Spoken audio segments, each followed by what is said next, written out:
모든 새로운 세상이 이 땅에 소개될 때에는 항상 새로운 폐허와 항상 같이 시작을 합니다.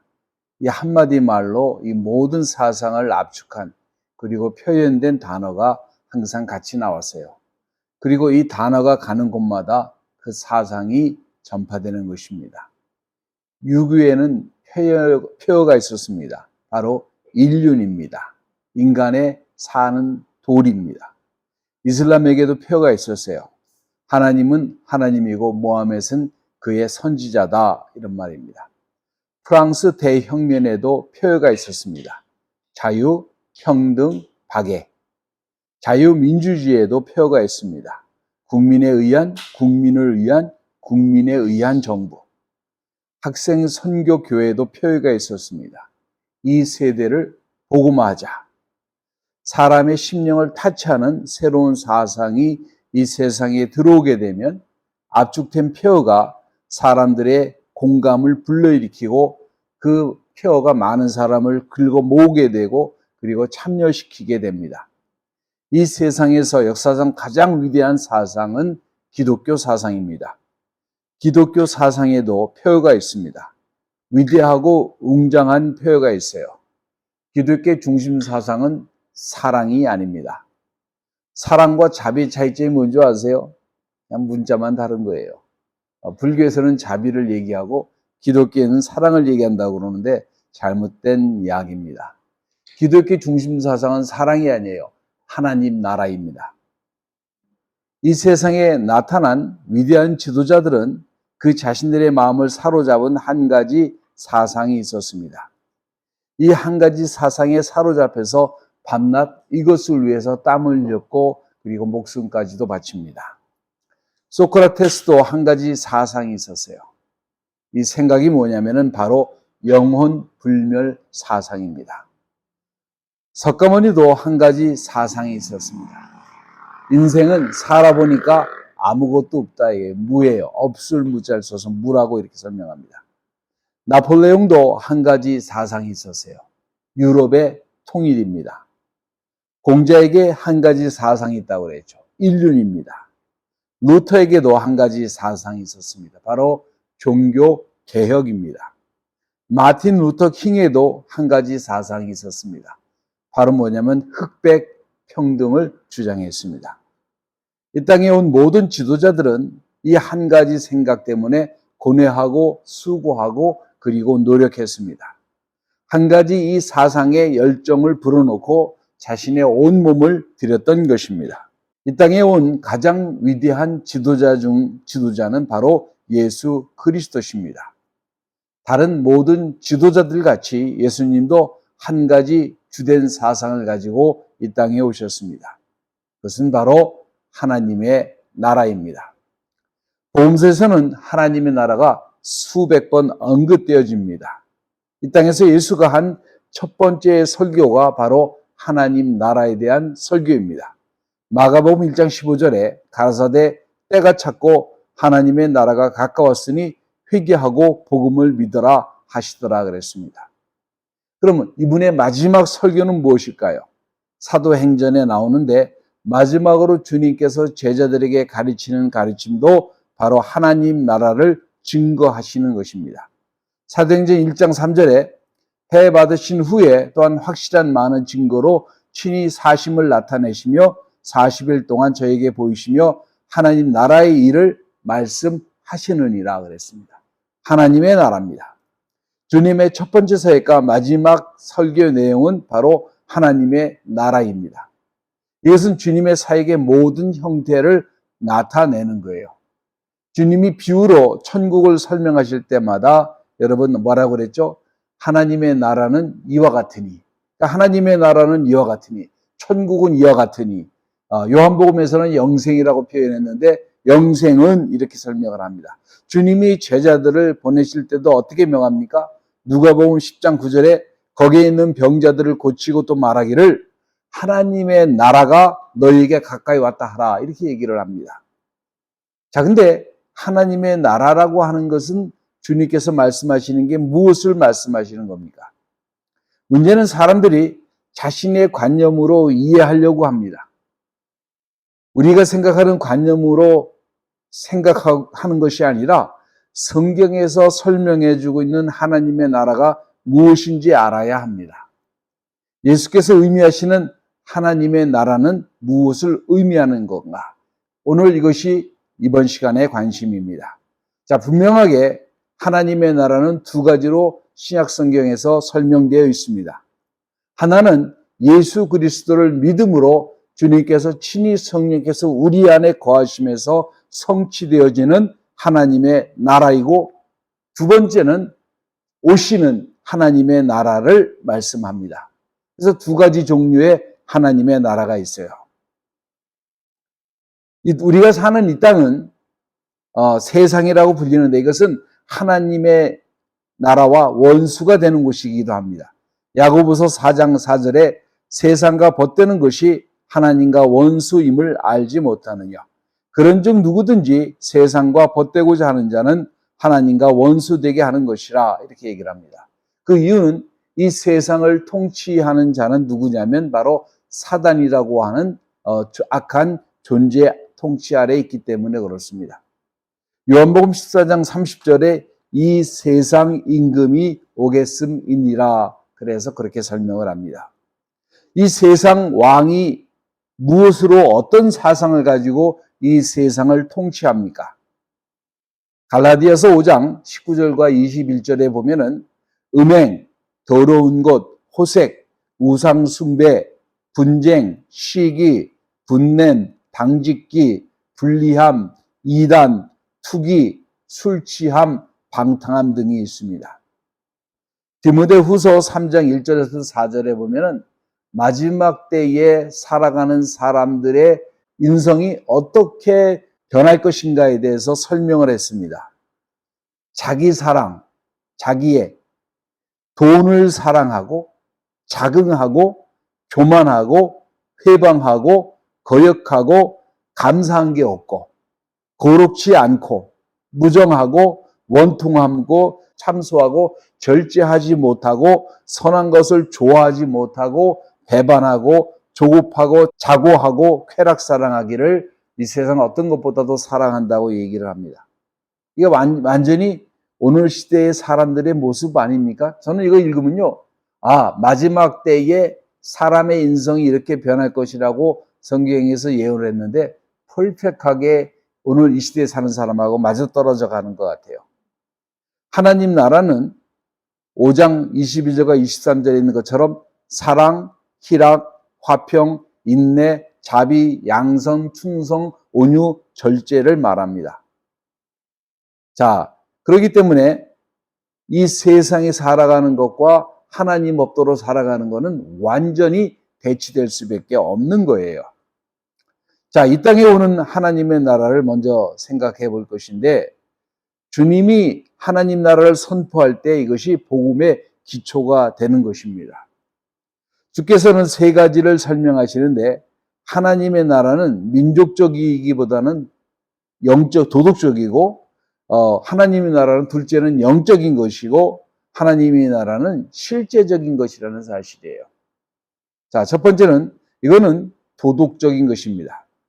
주님은 단순하게 그 제자들에게 우리가 싸울 적이 누구인지 설명을 다시 디파인 해줍니다. 당시 사람들의 생각은, 그들의 대적은 거룩한 땅을 짓밟고 있는, 성전을 점령하고 있는 로마가 그들의 적이라고 생각을 했어요. 제자들의 생각에도 그들의 적은 로마 제국이었습니다. 왜냐하면 하나님이 어디 계시다고 생각했냐면 예루살렘에 있는 성전에 거하다고 생각을 하고 있는데, 이러한 거룩한 성소를 짓밟는 가장 강력한 적은 바로 로마 군병들이었습니다. 이런 이방 민족들이 그들의 사랑하는 땅을 정복하고 하나님의 성소가 있는 곳을 더럽히는 로마야말로 하나님의 원수들이라고 생각을 합니다. 그리고 그 나라의 수장인 바로 시저, 황제인 로마 제국이 이들에게는 한없이 강한 자예요. 그래서 주님이 한번 제자들에게 이렇게 물으십니다. 마태복음 12장 29절에 사람이 먼저 강한 자를 결박하지 않고서야 어떻게 그 강한 자의 집에 들어가 그 세간을 늑탈하겠느냐. 결박한 후에야 그 집을 늑탈하리라. 그렇게 얘기를 합니다. 여기서 누가 강한 자일까요? 사람들이 생각하기에 강한 자는 시저였고 로마 군대였어요. 그런데 예수님께서 생각하시는 강한 자는 시저가 아니에요. 바로 사단이 강한 자입니다.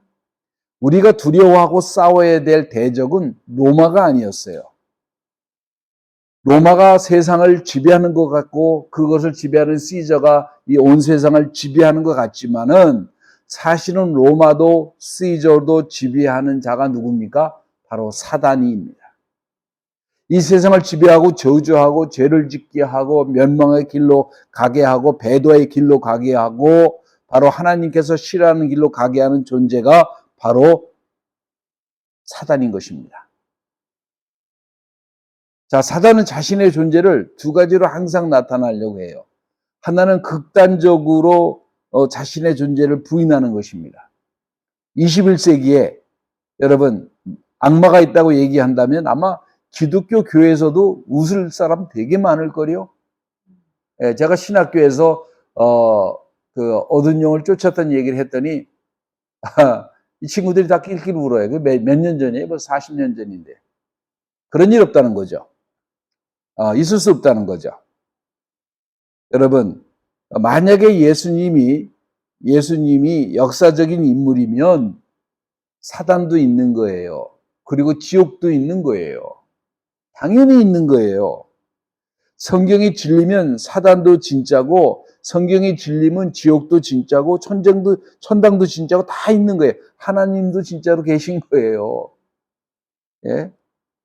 여러분, 그러면 마귀들이 2000년 살다가 어디 다른 지구가 아니라 외계로 이민 갔나요?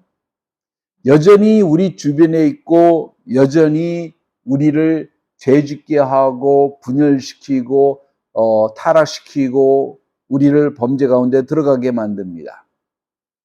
여러분, 무지하게 사람들은 십자가에 목걸이를 하면은 자기가 좀 평안을 얻는다고 생각하는 미신적인 사고가 되게 많아요.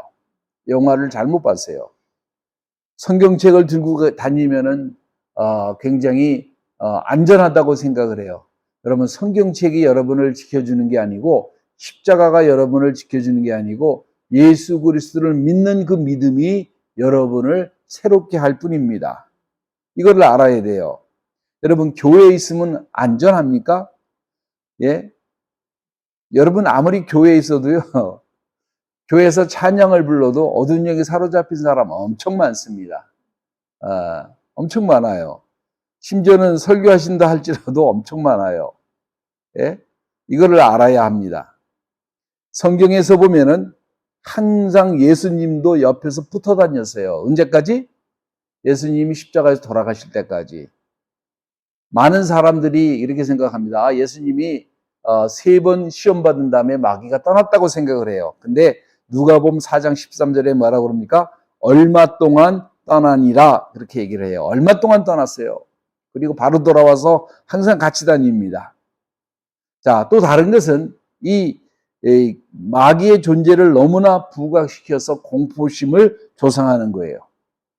그래가지고 뭐냐면은 마귀를 굉장히 무슨 전부인 것처럼 얘기를 해요. 우리가 신앙생활을 하는데 귀신을 쫓고 마귀를 쫓아내고 이러는 거는 한 부분이지 이게 전부가 될 수가 없는 거예요.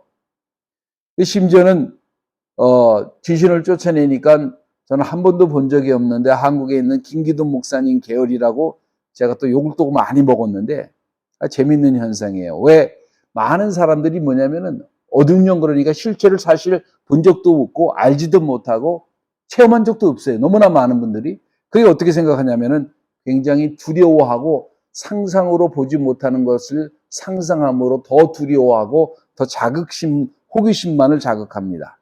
여러분, 우리는 오직 하나님만을 두려워하는 거지 사단을 두려워할 존재는 아닙니다. 자, 믿는 자에게 능력이 있어요. 마가복음 16장 11절에 믿는 자에게 이런 표적이 따르니 저희가 내 이름으로 귀신을 쫓아내며 새 방언을 말하며 이렇게 얘기를 합니다. 자, 그러면 우리의 원수는 누구냐? 우리의 원수는 뭐냐면은 우리의 원수는 돈도 아니고 환경도 아니고 못 배운 것도 아니고 나를 제대로 교육시키지 못한 부모의 책임도 아니고 이 가정을 제대로 돌보지 못하는 남편도 아니라 누가 바로 문제예요? 바로 사단이 문제예요. 사단이 문제입니다. 자, 교회 안에서도 마찬가지고 가정에서도 마찬가지고 문제를 야기시키고 그것을 더 악화시키고 하는 모든 존재는 뭐냐면 인간의 죄 플러스 악한 마귀의 역사라고 하는 사실이에요. 그러니까 이 두 가지가 문제예요. 우리 속에 내재해 있는 악한 마음과 플러스 그 다음에 사단의 역사라고 하는 사실이에요. 우리는 어떻게 보면은 우리가 만나는 사람 대부분은 다 사단의 피해자일 수가 있습니다.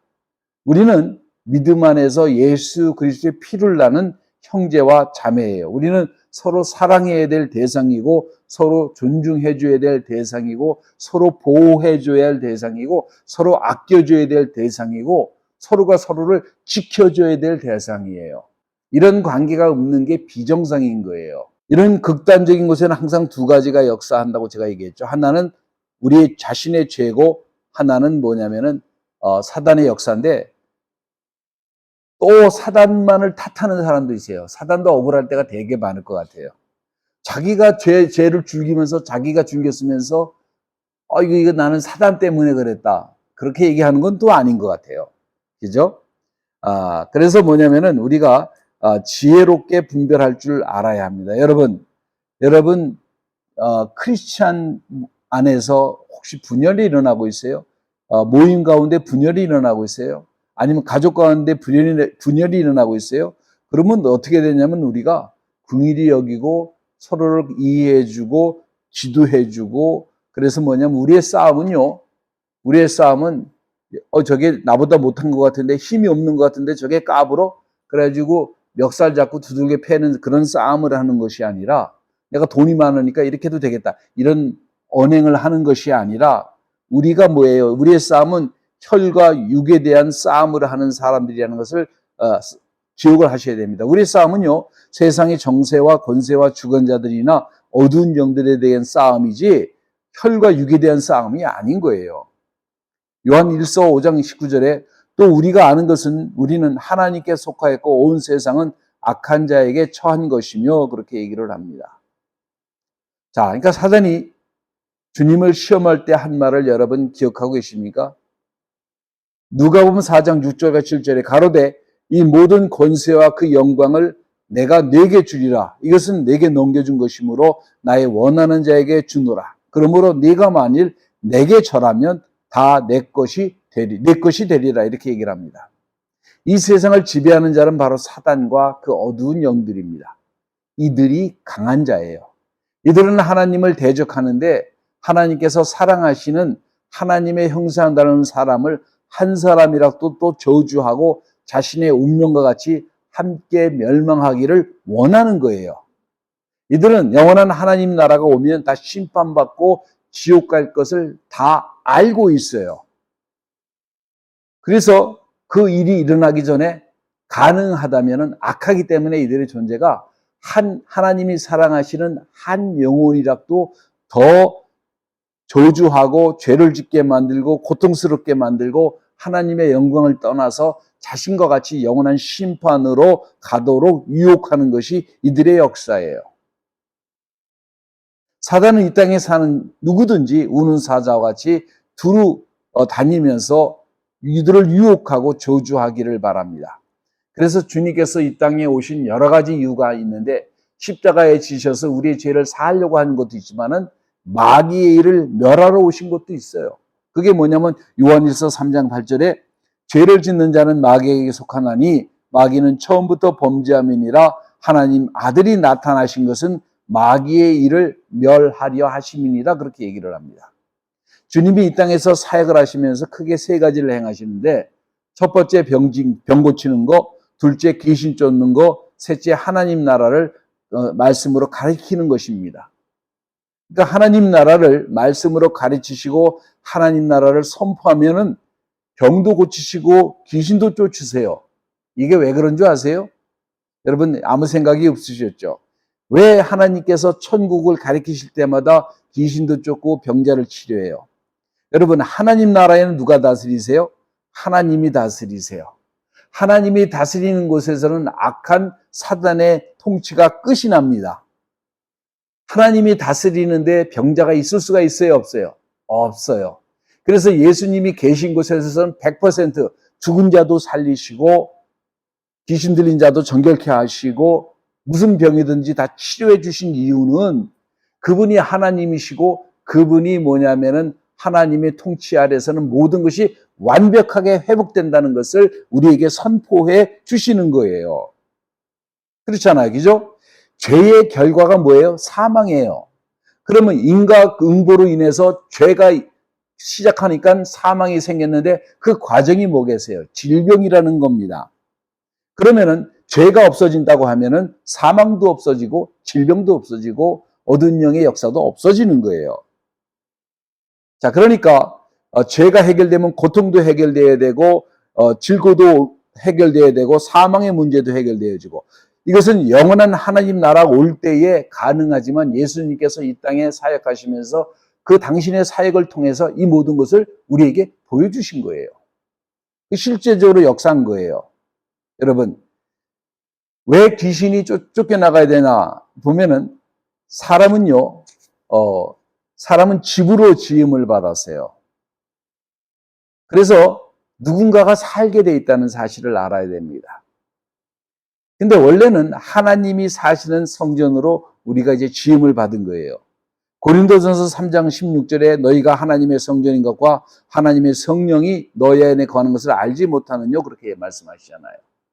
그러니까 우리는 성령님의 전이 되어야 되는데 예수를 주로 고백했다면 고린도전서 3장 16절에 있는 것 같이 하나님의 성전이 된 것인데 어떻게 타락한 천사들이 하나님의 집에 거할 수 있겠어요?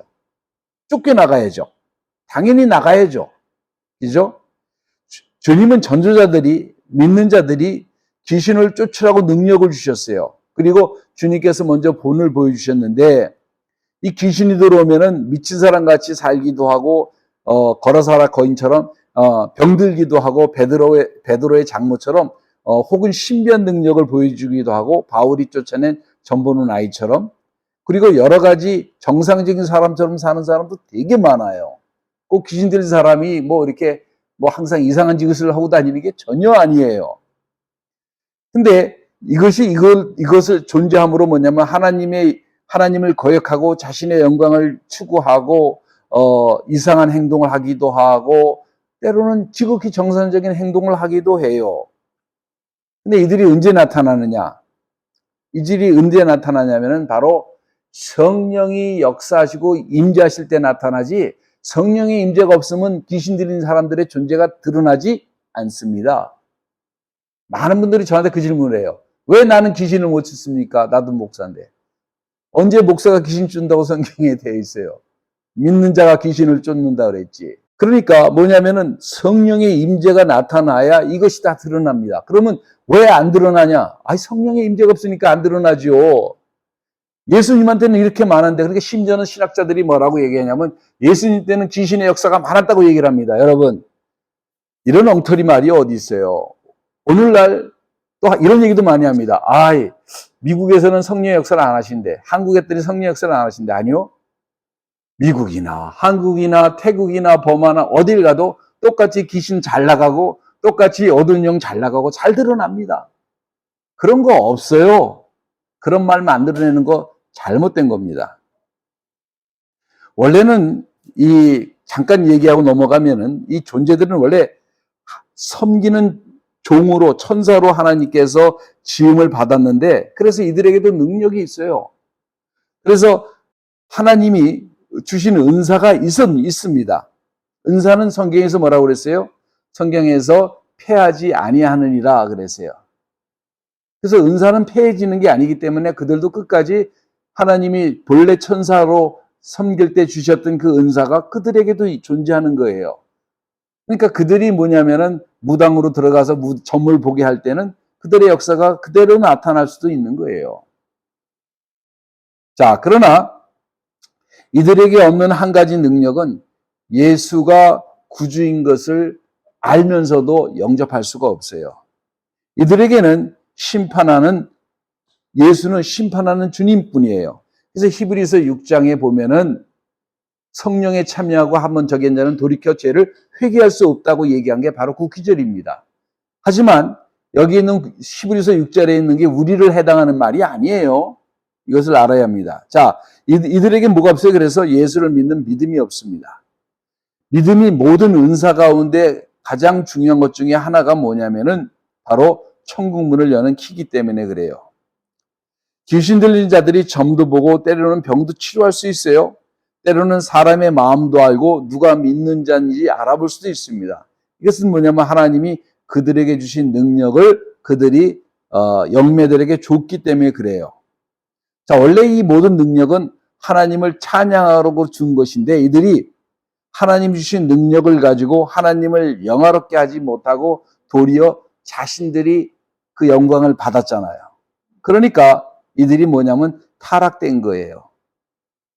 이들은 그래서 잘못된 거기 때문에 이들을 사로잡고 있는 하나님이 귀한 성전을 더럽히고 있는 이들을 쫓아내고 하나님처럼 왕노릇하려고 하는 것들을 다 쫓아내고 그것이 뭐냐면 한마디로 이러면서 귀신 들린 것인데 이것을 쫓아내고 주권을 회복시키는 것이 그 능력이 귀신을 쫓는 능력이라는 것입니다.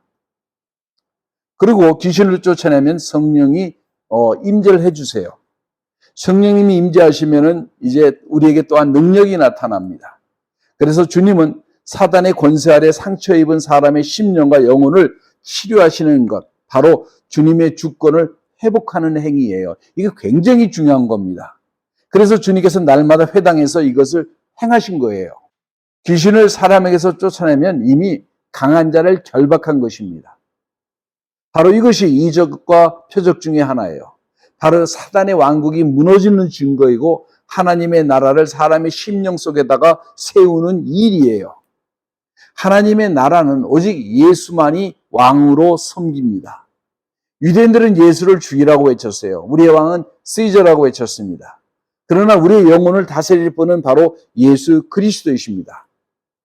이것을 우리가 시인해도 부인해도 한결같아요. 진리는 변하지 않습니다. 우리가 부인한다고 해서 그것이 안 되는 게 아니에요. 우리 민주주의 하는 거 절대로 아닙니다. 예수가 우리의 영혼을 그리고 육신까지도 다스리십니다. 예수가 다스리는 나라에는 진리가 있고 기쁨이 있고 의의가 있어요. 감사가 있어요. 온전하고 소망이 넘칩니다. 그리고 그것이 가득 차면은 원수를 미워하는 것이 아니라 원수도 불쌍히 여기고 사랑해 주기도 합니다. 하나님 나라에는 하나님이 주관하십니다. 갈라디아서 5장 22절에 오직 성령의 열매는 사랑과 희락과 화평과 오래 참음과 자비와 양성과 충성과 온유와 절제라고 그래서 얘기를 하는 거예요. 자, 이 하나님의 나라는 물질적인 것이 아니라 영적인 거예요. 사람들이 생각하기에는 하나님 나라는 자신들이 겪는 모든 물질적인 갈등을 해소할 것이라 이렇게 생각을 해요.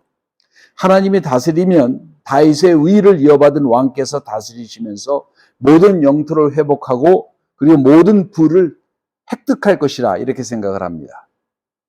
이것은 마치 사단이 예수님을 시험할 때 첫 번째 시험이죠. 이 돌들이 떡이 되게 하라고 하는 유혹하는 것과 똑같은 거예요. 육신적인 일을 만족시켜줘라. 그리하면 사람들이 더 높은 도덕적인 삶을 살게 될 것이라. 여러분, 절대 그렇지 않아요. 편하게 살면 하나님의 말씀을 듣는 귀가 열릴 것이다? 아니요. 주님은 이런 제안을 처음부터 거부하십니다.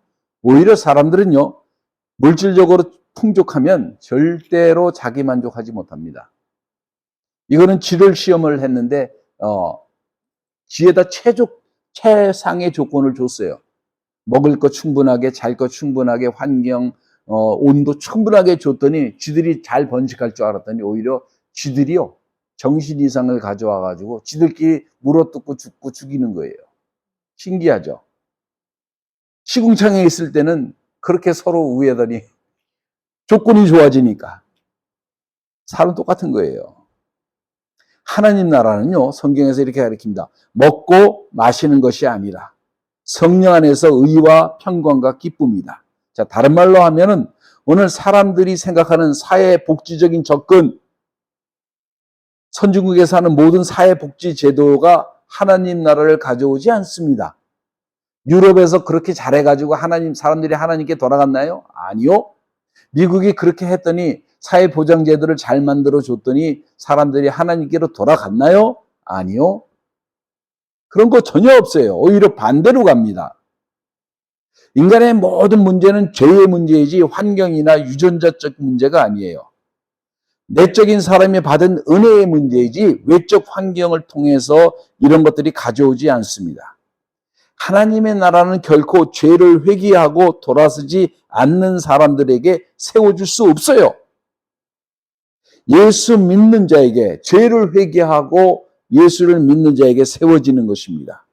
그래서 그 나라와 그 의를 구하면 하나님께서 이 모든 것을 더하시겠다고 약속을 합니다. 사람들은 요구합니다. 먼저 이 모든 것을 더해 주시면 그 나라와 그 의를 구하겠습니다. 그 모든 것을 얻으면 하나님의 의는 다시는 그 사람에게 찾지 못해요. 오히려 어려우니까, 힘드니까, 아프니까 하나님 나라를 찾는 거예요. 자, 이것은 하나님 나라는 사람 마음속에 있는 영적인 문제이고 이것은 실제적인 문제라는 거예요. 자, 세 번째, 이 표현은 실제적인 것이지 어떤 이상적인 표가 아니에요. 유대인들은 하나님 나라를 꿈꾸기만 했어요. 그러나 주님은 이미 하나님 나라가 이 땅에 임했다고 선포하시고 이미 존재하고 이 땅에 있다고 선포를 하십니다. 예전에 제가 어떤 연습곡을 봤는데 어떤 작가가 나름대로 하나님을 갈등해서 쓴 거예요. 어떤 신학교 다니는 청년이 하나님 찾으려고 막 갈등을 하는 모습이에요. 그 나중에 하나님을 만났냐 했더니 못 만났지만 자기가 저스티파이 하는 거죠. 아, 하나님 계신 것 같다. 그렇게 하나님을 믿으니까 엉터리가 되는 거예요. 엉터리 목사가 나오는 거예요. 하나님을 왜 못 만납니까? 하나님 뭐라고 하셨어요? 나를 찾는 자는 내가 만나주겠다고 하시잖아요. 하나님 만난 사람 너무나 많습니다.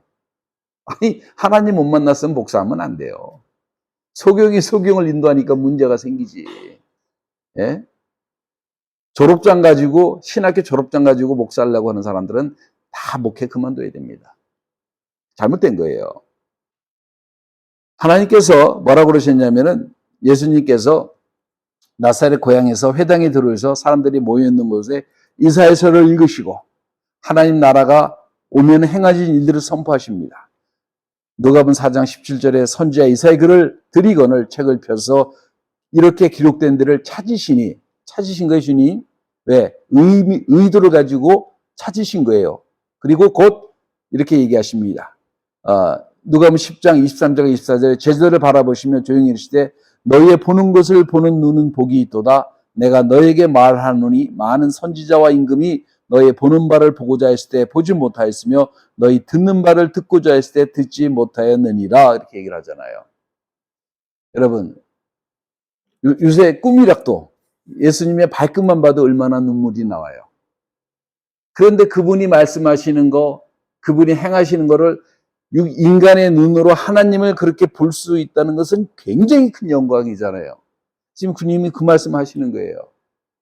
얼마나 큰 영광이냐. 내 말을 듣고 내가 가리키는 것을 듣고 내가 역사하는 것을 듣고 보고 있는 너희들은 뭐다? 엄청나게 복을 받았다. 왜? 인간이 아담 이래부터 범죄한 이래부터 여자의 후손을 메시아로 기다려 왔잖아요. 그 메시아가 온 거예요. 얼마나 영광스러워요. 그리고 유대인들이 꿈꿔왔던 왕국이 이미 임했다고 선포를 하십니다. 자, 문제는 영적인 눈을 떠야 돼요. 육적인 눈이 떠서 우리가 육신적인 사물을 보는 것처럼 영 안이 열려서 정말로 하나님의 뜻과 하나님의 길을 볼 줄 알아야 돼요. 사람들이 외칩니다. 교회 선생들이 외칩니다. 어떻게 이런 일이 있을 수가 있나요? 어떻게 사람이 거듭나고 어떻게 하나님을 만나고 이런 일이 어떻게 있을 수 있나요? 요한복음 3장 5절과 9절에 예수께서 대답하시되 진실로 진실로 내게 이르노니 사람이 물과 성령으로 나지 아니하면 하나님 나라에 들어갈 수 없느니라. 육으로 난 것은 육이요 성령으로 난 것은 영이니 내가 네게 거듭나야겠다는 말을 기이 여기지 말라. 바람이 임의로 불매 내가 그 소리를 들어도 어디서 오며 어디로 가는지 알지 못하나니 성령으로 난 사람은 다 이러하느니라. 니고데모가 대답하여 가로되 어찌 이런 일이 있을 수 있사옵나이까. 여러분, 바람이 임의로 볼 때, 바람이라고 하는 것은 그릭말로 푸누마라고 하는 말인데 이 말은 성령이라는 말과 동일한 말입니다. 성령이 임의로 역사하시는데 우리가 그 소리를 들어요.